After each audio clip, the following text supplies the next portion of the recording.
Dr. Benjamin Bickman.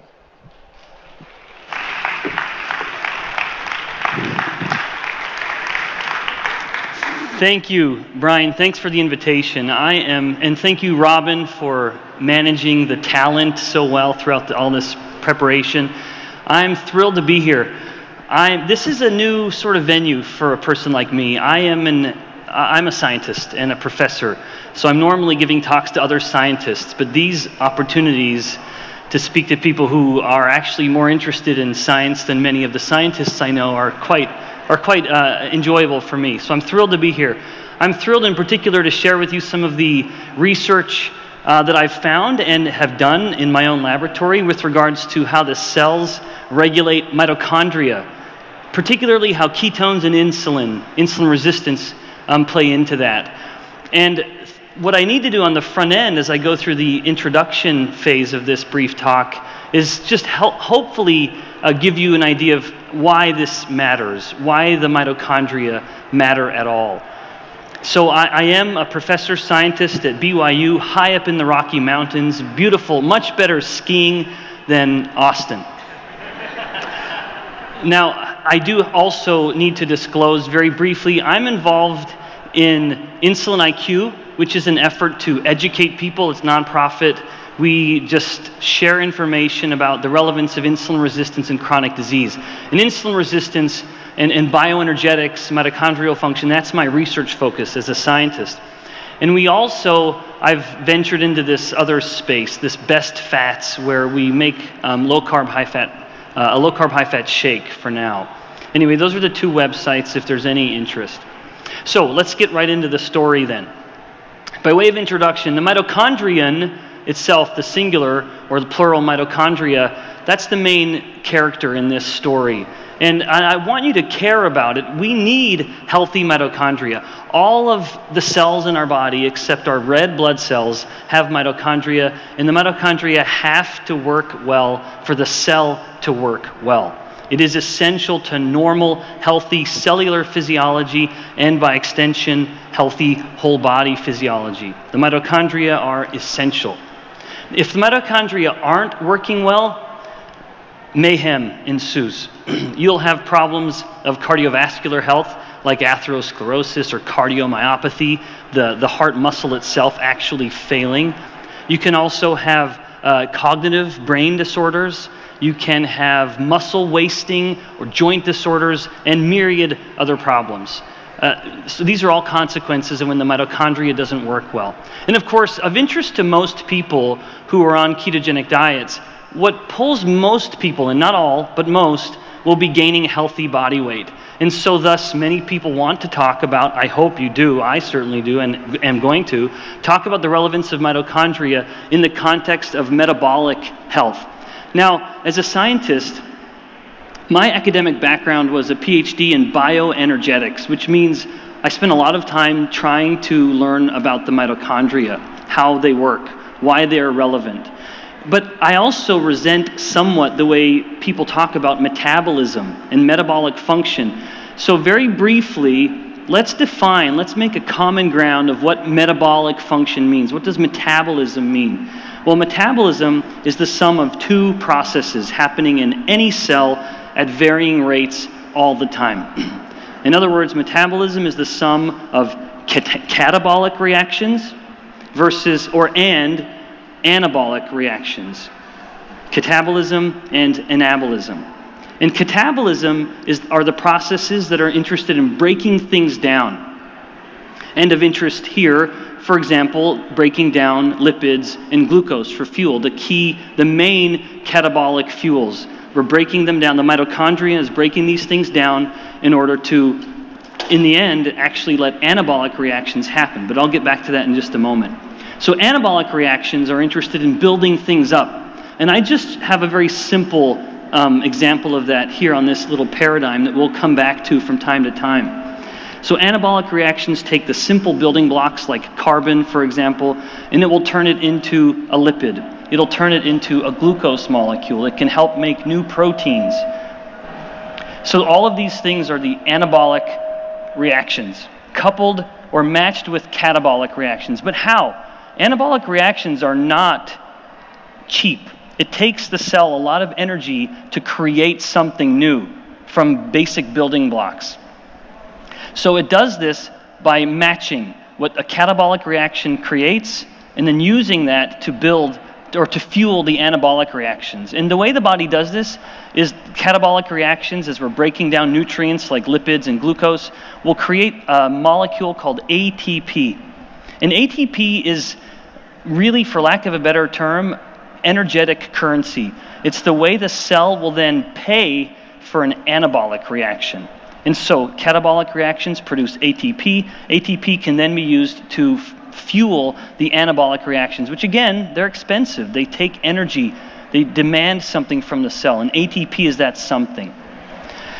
Now, in addition to creating ATP, catabolic reactions also have a few other products that are just worth mentioning. One thing is that in addition to ATP, catabolic reactions will produce metabolites. The most famous of these would be lactate, although there are others. And mind you, what did I not say? I did not say lactic acid. That's something that we don't have any of in our bodies, and no other mammals do either. So just as an aside, because I have to be a diligent professor, blaming muscle soreness on lactic acid is as erroneous and mythical as saying that it's the little microscopic unicorns poking my muscles. It's not. There's nothing valid about that. So lactate, other metabolites are also produced. But interestingly, and we'll come back to this later, heat is also produced from reactions. No reaction is perfect. Some of that imperfection is manifested as the chemical reaction giving out heat. And that we'll come back to why that's relevant in just a bit. So one last difference between catabolic and anabolic reactions that is relevant is where it happens. Whereas catabolic reactions predominantly occur within the mitochondria, anabolic reactions primarily occur outside the mitochondria. Okay, so which event predominates, catabolic or anabolic within the cell? We don't want both to be happening at the same time. That would create what's called a futile cycle. If the cell's building something up and then only to break it down, and then to build it up again, and then to break it down again, that wouldn't be wise. The cell's designed better than that. So we have a way of determining which one will go, and insulin is the key regulator of this. There are other signals, but insulin reigns supreme. And one of my academic heroes, George Cahill, talked about this a long time ago. Not that long, right? Thank you very much. 71 in this paper, where he noted that insulin was the key controller regulating how fuel was used in mammals. And so, in other words, insulin's going to decide, is the body going to store fuel or is it going to use it? And of course, someone who's interested in weight loss is interested in the body using fuel, not storing it. So, to be precise, when insulin is elevated, the body cells are primarily going to be in an anabolic state. It wants to build things up. It wants to make glycogen. It wants to make fat to store. In contrast, when insulin is depressed or when insulin is low or basal at normal fasting states, the body will primarily be more catabolic. Now, it's not just insulin involved on that catabolic side. Glucagon itself can induce catabolic reactions, and that's sort of an opposite hormone of insulin. And then the fasted state as well, genuinely not eating, not taking in calories. And that's a state typically identified as a low insulin to glucagon ratio. In other words, insulin is low, glucagon would be high. Now, in the same state, we also have this magical process known as ketogenesis. In other words, the liver, if insulin is low, the liver begins producing ketones. And this is a state that whether you're eating low carb, high fat, or truly not eating anything, ketogenesis is what typifies a fasted state, that low glucagon, that low insulin to glucagon ratio. And that's one of the one of the beneficial properties of a low carb ketogenic diet is that you're getting the same hormonal milieu of a genuinely fasted state, and yet you're not actually depriving the body of energy, but you're getting the benefit of that. Okay. So let's look very briefly at ketogenesis before we move on. Ketogenesis can only happen when insulin is low. We are finding ways with supplements to sort of bypass this fundamental biological principle, but normally ketones should only be high because insulin is low. Now, when you're taking a ketone, that's a different story, But when you are ketogenic, you are ketogenic because insulin is low. And as an insulin resistance scientist, that's how I first came into this space. I came into it not because of the ketones themselves, these magical molecules, but because I have a great appreciation for insulin. All right, so when insulin is low, the mitochondria within the liver in particular are chewing through fatty acids as fuel, breaking them down very readily. We get a lot of acetyl-CoA, and then acetyl-CoA is turned into ketones, the ketones that we all here know and love. And ketones are remarkable. They are a very viable, good fuel for any cell with mitochondria, including the brain. They also are themselves viable signaling molecules, and we'll talk about some of that. They're telling the cell to act in certain ways. And they are evidence of a fasted state, whether you're actually fasted or just somewhat tweaking your macronutrients enough to appear to be fasted.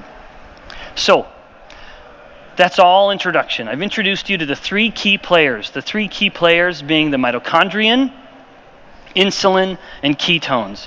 And so let's now delve deeper into this and talk about what happens to mitochondrial regulation in states of elevated ketones or elevated insulin. Now, one note.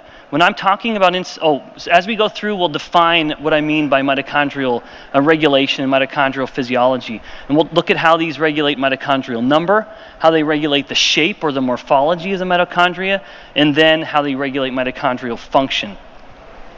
We need healthy mitochondria for healthy metabolic function. So when I talk about insulin, what I mean to be saying, and hopefully I will say, hyperinsulinemia and or insulin resistance. Insulin itself, we need. We were built to have insulin in our bodies, and we need it. If you don't have it, it will be lethal. And that's why a type 1 diabetic has to have insulin injections. We need it. And insulin in good, healthy amounts in a good insulin-sensitive body is doing what it should, even affecting mitochondrial function. We just need to keep it working well and not too much of it. So when I'm talking about insulin in this lecture, in this talk, I really mean to be saying hyperinsulinemia and or insulin resistance. So first one, mitochondrial number. Depending on the state of the cell, a cell can undergo something called mitochondrial biogenesis. That's when it's taking the mitochondria that it has within the cell and then multiplying them. In this, there will be states like, for example, adaptation to exercise, where we need this to happen, or a muscle cell needing to use more fat for fuel. You have to have mitochondria, even to use fat and ketones. Both of those catabolic processes need mitochondria. This primarily is happening through the actions of a master mitochondrial protein. And I hope I'm not getting too deep here. But if I am, pretend you're my student and you just have to suck it up. I'll start to get disappointed if I see your heads go down to your phones, but I'm used to seeing that, so I shouldn't be too disappointed. So in this case, PGC1 alpha is the key to mitochondrial biogenesis, and wouldn't you know it, insulin has a somewhat abusive relationship with PGC1 alpha. When insulin comes to the scene, it is directly inhibiting PGC1 alpha. And so as insulin starts to climb in the body, due to lifestyle primarily, and a person is becoming insulin resistant, this process starts to shut down. And the amount of mitochondria will diminish, or a cell's ability to create mitochondria will be diminished. Now that's not too surprising. Remember, insulin is interested in anabolic reactions. And these are reactions, whether it's creating glycogen, creating lipid, like fatty acids or cholesterol, those are happening outside the mitochondria. But be that as it may, insulin inhibits mitochondrial biogenesis. And there are multiple lines of evidence to support that. That top study in particular, prolonged exposure to insulin suppresses mitochondrial production in liver cells. Now, what about ketones? Now, when ketones are elevated, and I sort of already let the cat out of the bag here, ketones will activate PGC1 alpha. It's stimulating this master mitochondrial regulator, and thus the consequence is expected. When ketones are up, PGC1 alpha is active. That means the mitochondria begin to replicate. They start to reproduce, if you will, and we have this process of mitochondrial biogenesis. And this is very well documented in literature. And it's not surprising, not only do we make ketones from within the mitochondria, we also use them. So just for ketones to be used, as I said earlier, A cell, or any cell, needs mitochondria to do that. And as I said, a lot of evidence to support this effect across multiple publications. Now, wait for the human data. It'll be coming soon. But a lot of evidence already in cells and rodents, human data forthcoming. So this one brief immediate conclusion with regards to mitochondrial number: hyperinsulinemia, insulin resistance, suppresses mitochondrial biogenesis. And so if you're a person who's interested in chewing through, catabolizing your own fat, if you're insulin resistant, your insulin is this hyperinsulinemia is working against you, at least initially. So it needs to be corrected. In contrast to hyperinsulinemia, ketones, elevated ketones, are promoting mitochondrial biogenesis, providing a more favorable milieu to be catabolizing nutrients. Okay, mitochondrial morphology. This is a concept that might not be, at least initially, overly appreciated, but it's relevant for healthy mitochondrial function. Anyone who's seen a picture of a mitochondria in a textbook would look at the mitochondria as something like this: a small sort of circular or kidney bean shaped organelle. That's a word for the other things in the cell. However, this is an image from my own lab, where students, my undergraduate students, they took muscle cells and stained the muscle cells. They affixed a certain molecule that will bind to mitochondria and then fluoresce a certain color, in this case red. And if you can see up there, you'll see that those little red lines are the actual mitochondria within the cell. And that doesn't really look anything like a small little blob, right? It's not a small little dot. And in fact, we've known that for a long time. The word mitochondria itself partly derives from the Greek word for thread. That was not me. So mitos means thread. Now, I'll just go on and I'll speed through this then. So the mitochondria can either be a distinct little divided mitochondrion, or it can be that long, stringy, reticular mitochondria, where it is, you take several little mitochondria and you join them together. That process, that dynamic process, is in fact something we refer to as mitochondrial dynamics. Whether the mitochondria are undergoing fission or whether they're undergoing fusion. That's something that is very intimately regulated within every cell. And insulin itself, in healthy normal levels with healthy signaling, plays a very physiologically relevant role there. However, in hyperinsulinemia and insulin resistance, we drive that too far. We end up pushing and forcing the mitochondria to be more in a state of fission. It's forcing this fission. It's forcing the mitochondria to pull apart and to stay separated. And in the end, this has very demonstrably negative effects on the cell. Not only can the cell not produce ATP as well as it could before, this fundamental molecule for helping a cell work and do its job, it can also induce insulin resistance, which is very much related to the studies that have shown increased weight gain. And it also increases oxidative stress, something we'll talk more about in just a minute. Here's one study that mentioned, you'll see that highlighted line there, hyperinsulinemia increases mitochondrial fission, in particular this fission protein, dynamin-related protein 1, DRP1, and we'll come back to that in just a little bit. So what about ketones? What are ketones doing? Well, whereas insulin resistance is very well